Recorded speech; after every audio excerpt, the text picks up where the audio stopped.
Bonjour à tous. Nous allons aujourd'hui corriger l'exercice numéro 3 du sujet de Centre étranger 2024 qui a été donné le jour 2.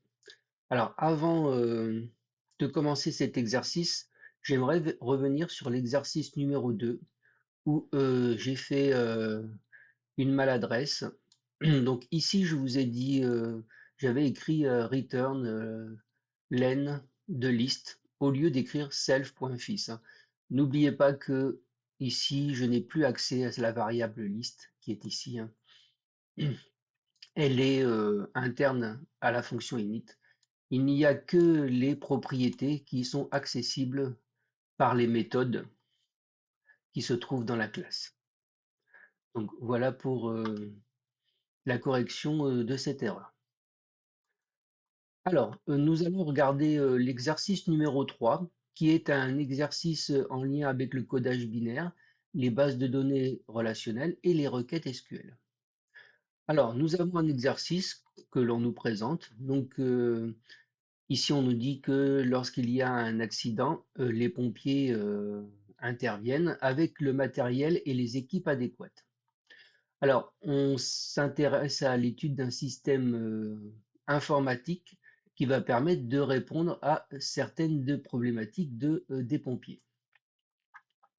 Alors, pour ça, on dispose de trois types de véhicules et les véhicules, on parle d'agrès, c'est-à-dire on a un véhicule dédié à une tâche particulière avec une équipe associée. Donc, on a un premier type de véhicule qui est tout usage, un véhicule tout usage qui demande un conducteur et un chef d'agrès. Donc ça nous donne deux pompiers. Ensuite, on a un véhicule de secours et d'assistance aux victimes. Là, on a besoin de trois pompiers, c'est-à-dire on a besoin d'un conducteur, un chef d'agrès et d'un équipier. Et enfin, on a un fourgon pompe tonne qui lui requiert un conducteur, un chef d'agrès, un chef d'équipe et un équipier, c'est-à-dire quatre pompiers. Alors, dans la partie A, on va s'intéresser au codage de ces différentes aptitudes ou qualifications qu'on donne aux pompiers. Donc, on va prendre un entier de 8 bits. Donc, on va faire un codage, hein, sur 8 bits, un codage binaire, donc 0, des 0 et des 1. Si les 8 bits sont remplis de 0, on a un personnel non formé. Si le bit de poids faible est à 1, eh bien, nous avons un équipier. Le bit suivant désigne un chef d'équipe. Le bit suivant, un chef d'agrès. Le bit suivant, un conducteur. Alors, attention, il y a des spécifications. C'est-à-dire que euh, donc on va regarder les spécifications.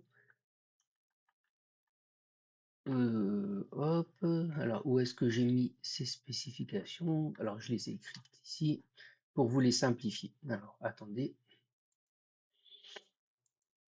voilà.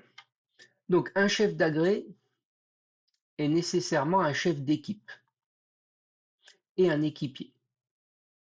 C'est-à-dire que quand on a un chef d'agrès, on a les trois premiers bits qui sont à 1.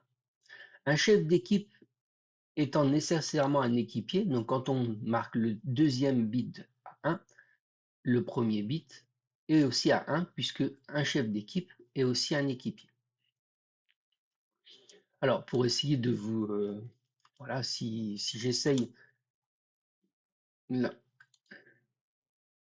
de vous donner un tableau, voilà. Donc ici, vous voyez, si je mets un chef d'agrès, donc 1, eh bien il est obligatoirement chef d'équipe et équipier. si j'ai, on va refaire la même chose. Voilà, si j'ai un chef d'équipe, eh ben, il est forcément équipier. D'accord? Et puis si donc j'ai un simple conducteur, donc nous allons mettre un conducteur.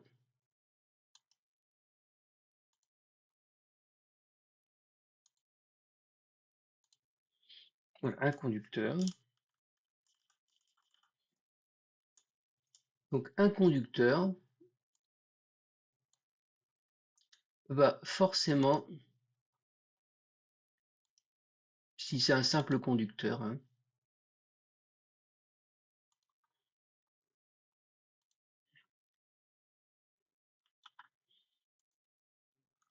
donc voilà, là on aura un simple conducteur. Donc voilà, comme c'est codé sur 8 bits, voilà ce que nous donne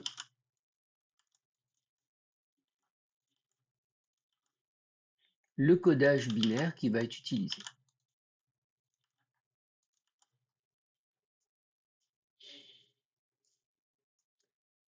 Donc une fois que l'on sait ça, eh bien nous allons regarder les questions qu'on nous pose. Donc dans la première partie, on nous dit voilà, justifier que la qualification décimale 11 correspond à un chef d'équipe conducteur. Bon, d'accord. Donc ça veut dire que nous devons avoir ici que des 1. Donc comment nous faisons ça? Eh bien, nous regardons ici, donc un chef d'équipe conducteur, hein, donc vous allez à ici. Si je mets un 1 ici, voilà, là j'ai un chef d'équipe qui est conducteur. Donc tout simplement, on utilise la division euclidienne. Donc là, c'est ce que j'ai fait, hein. Donc on divise par 2. 11 divisé par 2, il y va 5 fois, il retient 1. Il nous reste 1. 5 divisé par 2, il y va 2 fois, il reste 1. 2 divisé par 2, il y va une fois, il reste 0. Et ensuite, 1 divisé par 2, il y va 0 fois, et il reste 1. Et vous savez bien que quand le quotient est 0, ça nous montre l'arrêt. Et donc ici, je lis bien dans le sens dernier reste vers premier reste. Et donc on a bien 11 en écriture décimale qui s'écrit 1011 en écriture binaire. Et donc si je reprends ce que je vous ai montré juste plus haut, on a bien ici euh, conducteur, équipier, chef d'équipe équipier, et puis là, il n'est pas chef d'agré puisqu'il est 0, donc ça correspond bien à ce qu'on nous demandait. On a bien, quand on a 11 en décimale, un chef d'équipe qui est conducteur.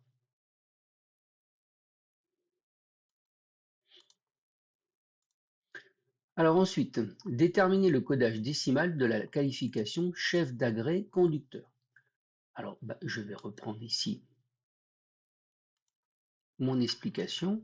Donc si j'ai un chef d'agré, vous voyez, qui est ici, si je dis qu'il est conducteur, plus conducteur, donc voilà ce que je vais écrire. Donc comment, donc là j'ai l'écriture binaire, hein, des qualifications d'un chef d'agré conducteur. Donc ici, vous voyez bien, c'est ce que j'ai écrit ici. Donc j'ai un chef d'agré conducteur. Tout simplement, je vais faire les opérations, hein. Bit de poids faible, donc fois 2 puissance 0, fois 2 puissance 1, fois 2 puissance 2, fois 2 puissance 3. Et donc, j'ajoute et j'obtiens 15. Donc voilà, le code décimal qui correspond à un chef d'agré conducteur est 15.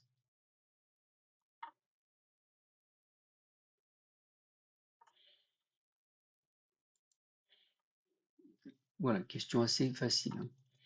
Expliquer pourquoi dans la situation décrite Euh, Plus haut, un pompier ne peut avoir de qualification dans le codage décimal et 4. Ben, nous allons regarder à quel codage euh, binaire cela correspond, tout simplement. Donc, si je prends 4 et que je réalise les divisions euclidiennes pour la conversion binaire, j'obtiens 100. Et donc, le 1 qui se trouve ici correspond au chef d'agrès, mais on sait que si on a un chef d'agrès, il est obligatoirement chef d'équipe et équipier. Donc on devrait avoir 1 et 1 ici, donc ce n'est pas possible. Donc un chef d'agrès est aussi un chef d'équipe et un équipier. Donc 4 ne peut être une valeur qui peut qualifier un pompier.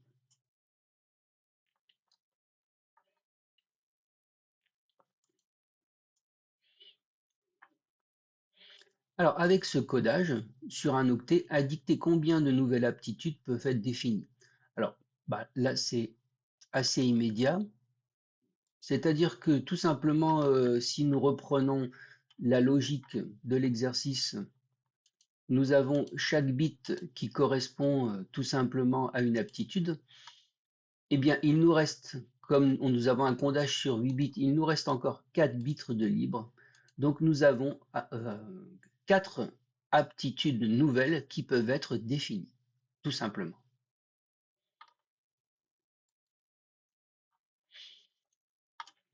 Alors, question 5. Donc, vous voyez, on vous dit tout simplement, là, ici, on aurait pu coder chacune des aptitudes sur 10 caractères qui chaque caractère allait être codé sur un octet en mémoire. Et on nous demande, par rapport à ce codage qui aurait pu être choisi, quelle est l'économie qu'on a fait en codant les aptitudes sur 8 bits.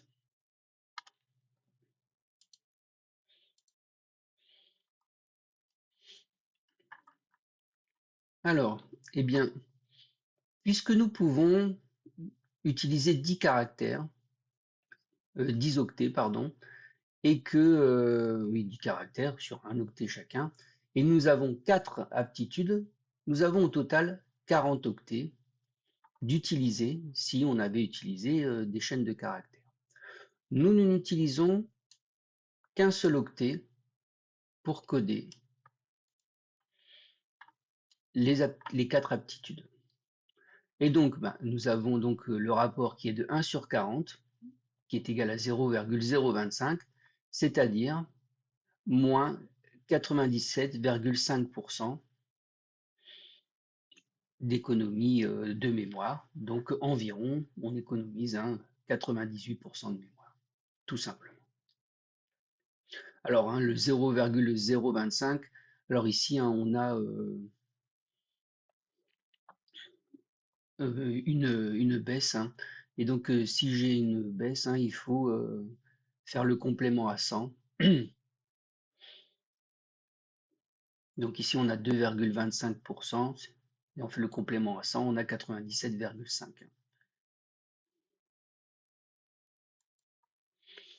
Alors la partie B, eh bien, nous rentrons dans la base de données. Et donc ici, nous avons, vous voyez ici, on a un schéma relationnel. Donc le jour du bac, si on vous demande de réaliser un schéma relationnel, essayez de l'écrire sous cette forme. C'est vraiment beaucoup plus parlant que son écriture en ligne, que nous avons aussi étudié. Alors ici, on identifie le personnel avec un numéro de matricule qui sera une clé primaire.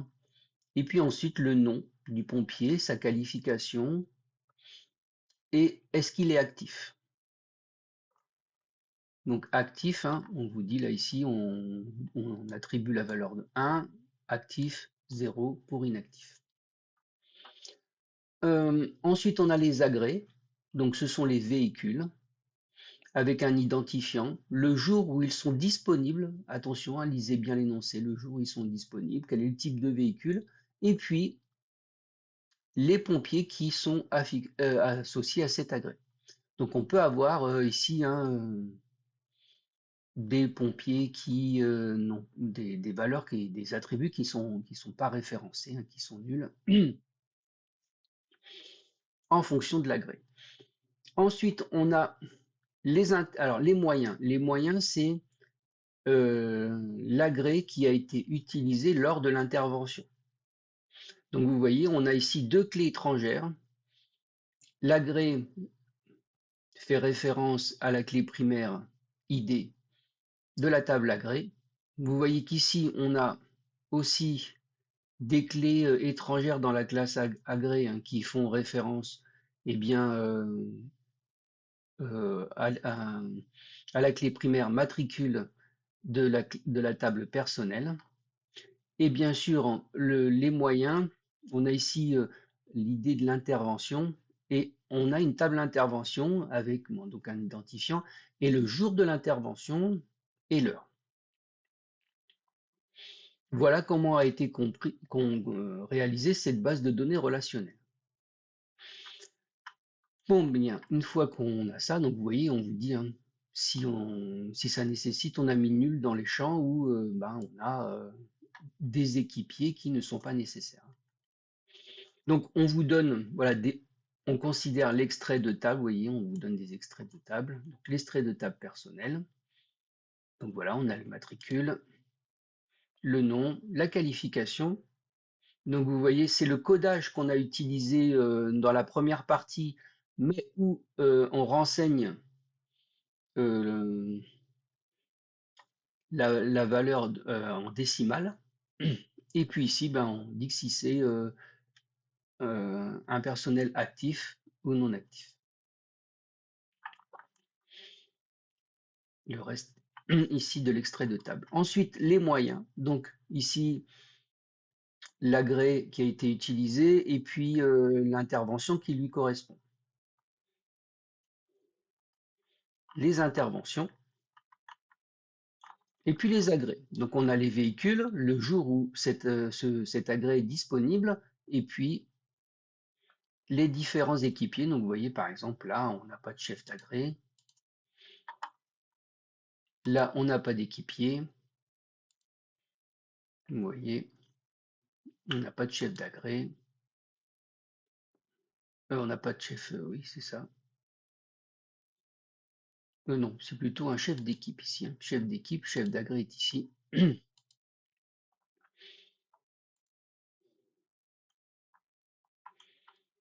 Donc voilà, on a la table.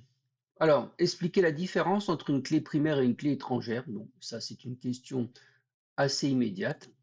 Donc tout simplement, hein, il faut essayer de se souvenir qu'une clé primaire est un attribut qui identifie de façon unique une ligne d'une table. Alors, unique chaque, on va plutôt ligne, on va essayer de garder le mot enregistrement.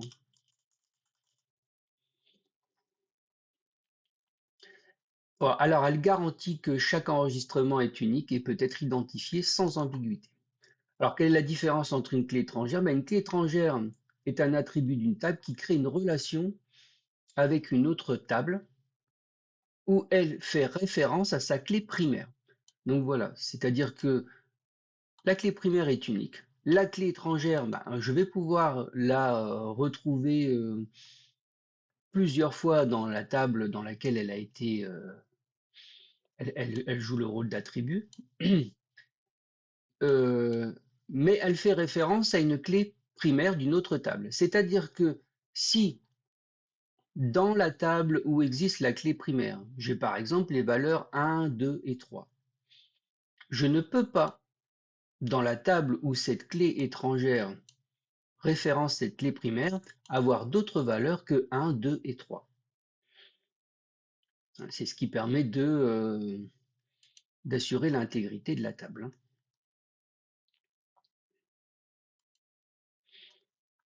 Donc voilà, ça c'est une question assez immédiate. Alors, expliquer pourquoi la requête suivante génère une erreur pour l'extrait de données. Et alors ici, on a la table moyen. On va renseigner, donc on va insérer une valeur dans donc un enregistrement dans lequel on va avoir l'identifiant agré et l'identifiant intervention qui va être 1 et 5.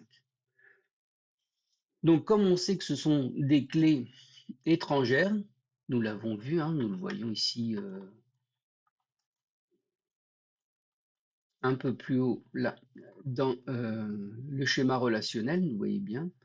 Donc, idée agré, idée intervention. Donc, je vais regarder dans idée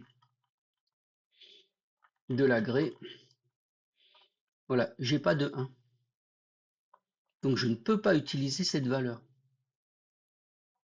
Vous voyez. Et même chose, idée intervention. Alors, idée intervention, je regarde. Donc, j'ai bien un 5. Donc, idée intervention. Là, j'ai bien un 5 qui existe. Donc voilà, c'est en raison de euh,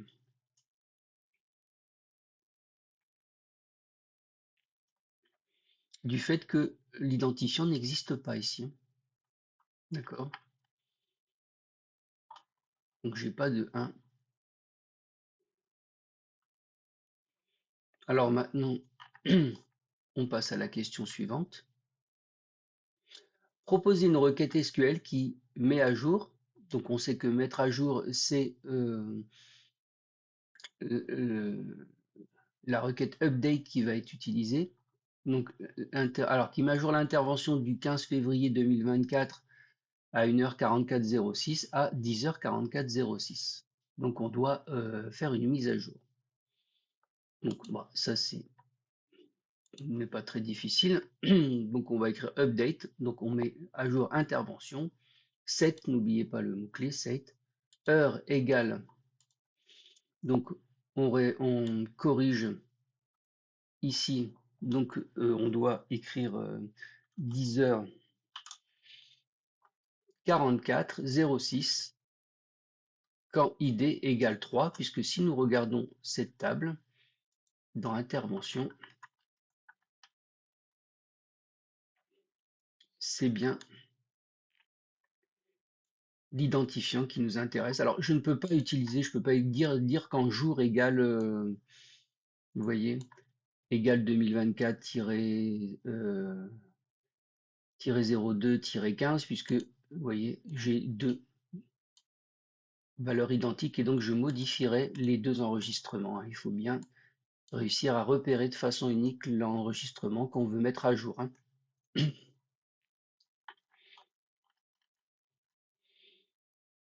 Alors ensuite, préciser le résultat de la requête suivante pour l'extrait de données. Alors, on a select nom from personnel, donc on va aller chercher les noms dans la table personnelle quand les pompiers sont inactifs. Voilà ce qu'on nous demande. Donc, personnel, je regarde. Donc, quand les personnels sont inactifs, donc j'ai Charlot, Red et puis Kevin. Donc, Charlot, Red, Kevin sera l'affichage, sera le résultat renvoyé par la requête.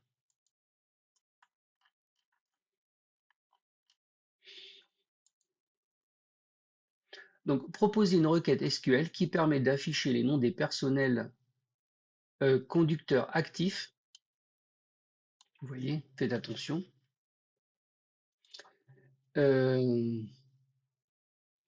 Alors, on vous donne une petite précision.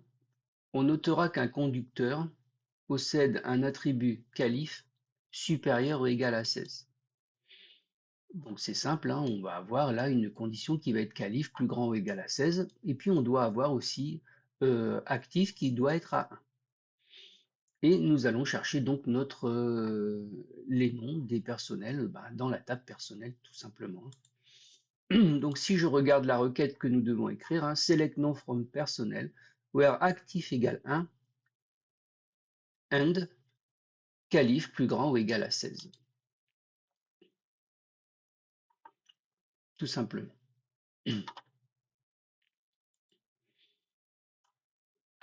Alors ensuite, la question 11, on nous envoie on nous donne deux requêtes et puis on doit dire ce qu'elles affichent et expliquer de façon générale à quoi, pourquoi elles ont été créées, ces requêtes, hein. Donc on utilise count, donc, qui va se mettre à compter les enregistrements qui vont être identifiés par ces conditions ici. Donc on va dans la table agré et on cherche jour égal le 27 mars 2024. Donc voilà ce qu'il nous faut chercher. Donc on va dans agré, on y est. Donc le 27 mars 2024,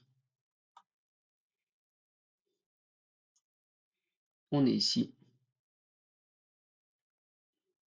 Donc on a bien deux véhicules. Alors ça veut dire qu'on va avoir deux agrès, hein, deux véhicules avec leur équipage, qui vont être disponibles à cette date. D'accord? Donc on cherche les véhicules disponibles à une date précise. Voilà ce que fait cette requête.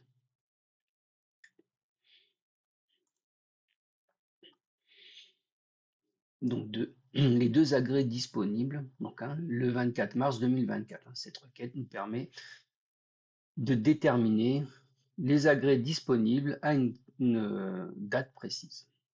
Alors, la deuxième requête, un peu plus difficile. Donc cette fois-ci, vous voyez, on a une jointure.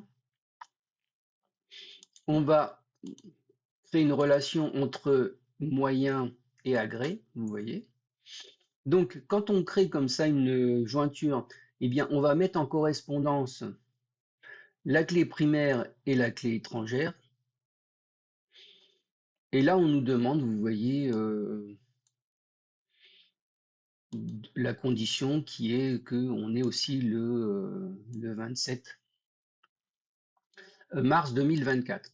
Alors, moyen et agrès, ça veut dire les agrès disponibles à cette date, et comme on fait la jointure avec moyen, qui a été utilisé en fait. Donc ce sont les agrès qui étaient disponibles le 27 mars 2024 et qui sont partis en intervention. Voilà de façon générale ce que va renvoyer cette requête. Et donc du coup, nous allons regarder dans cette table, puisqu'on avait repéré deux, là ici, vous voyez, on en avait repéré deux, donc 18 et 22, non, 17 et 18, pardon. Maintenant, je vais dans moyen, et je ne retrouve que 22.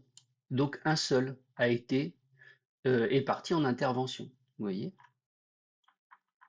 Donc c'est assez facile, en faisant la lecture des tables ici, de repérer qu'il n'y en avait qu'un, et que ça correspond aux agrès qui étaient disponibles et qui sont partis en intervention.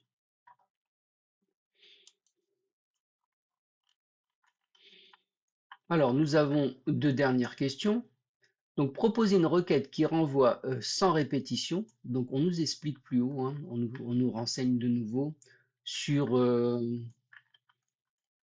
alors, je vais regarder sur le mot-clé distinct.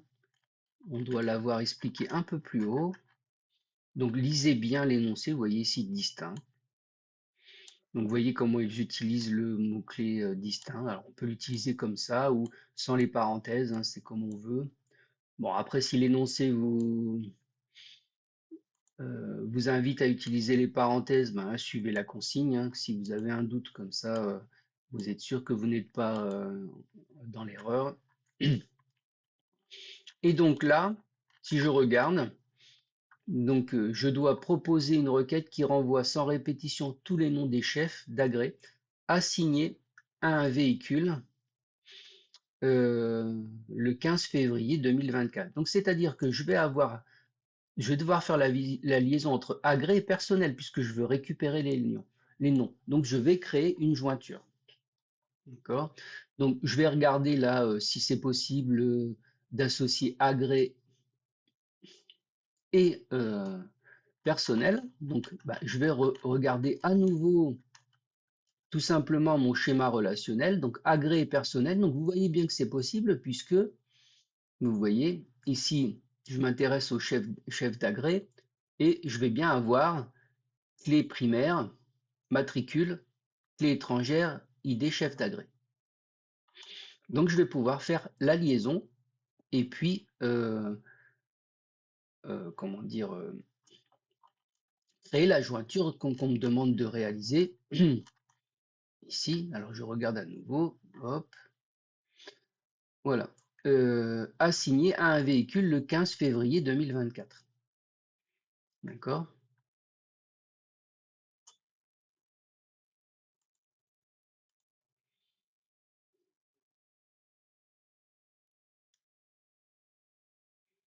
Donc, eh bien voilà, vous voyez, je peux donc faire un select distinct, personnel.nom. Alors, vous voyez, quand vous faites une jointure, même si les attributs ne portent pas le même nom et qu'il n'y a pas d'ambiguïté, prenez quand même l'habitude d'utiliser cette notation. Alors, on va revenir sur la notation qui a été utilisée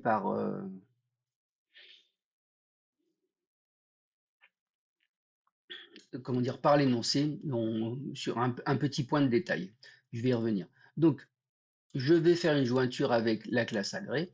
J'identifie bien les enregistrements où la clé primaire et la clé étrangère sont identiques et agré.jour. Donc hein, j'ai bien le jour où est disponible cet agré. Je marque cette condition pour récupérer le nom des personnels des pompiers en question.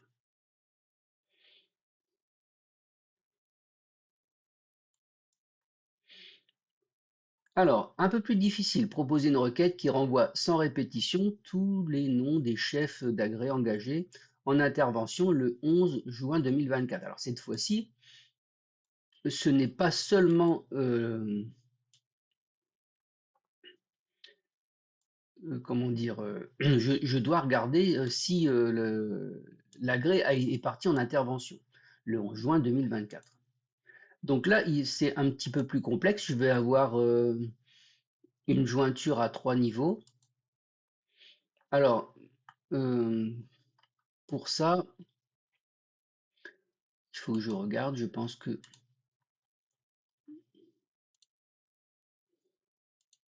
non, j'étais bien au bon endroit. Donc oui, ici. Donc le personnel, je vais prendre la table personnelle et puis la lier avec agrès, comme je l'ai fait tout à l'heure. Ensuite, eh bien, je vais lier agrès à moyen pour pouvoir ensuite moyen lier à intervention et donc récupérer le jour de l'intervention qui m'intéresse ici, c'est-à-dire le 11 juin 2024. Donc tout simplement, hein, ça, on enchaîne. Hein, donc voilà, je veux récupérer les noms des personnels de façon, je ne veux pas de répétition, donc distinct. Donc from personnel joint agré.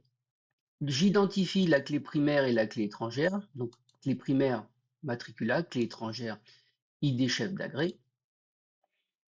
Joint moyen, donc là ici, je vais prendre l'agré et qui est la clé primaire et ID agré qui est la clé étrangère, je relie pour récupérer tout simplement le moyen et surtout pouvoir connecter à la date d'intervention. Donc je vais prendre ID intervention, donc la clé primaire de la table intervention avec la clé étrangère de moyen, de la table moyen. Ce qui va me permettre tout simplement de récupérer le jour de l'intervention et donc ça va me permettre de ne récupérer que les enregistrements où on a eu une intervention le 11 juin 2024 et en récupérant les noms des chefs d'agrès grâce à cette jointure qui est ici.